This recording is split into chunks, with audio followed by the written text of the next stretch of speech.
如戴着面具去掩飾倦容，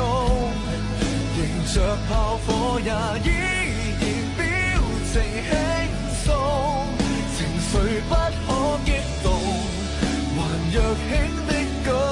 措來化解一切壓力似失蹤，如放下面具去也許面紅，乘着晚風去追尋逍遙星空，除去假的寬容，還真想不通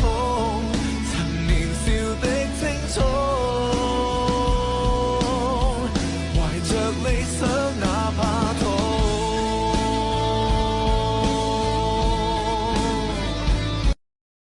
抖音。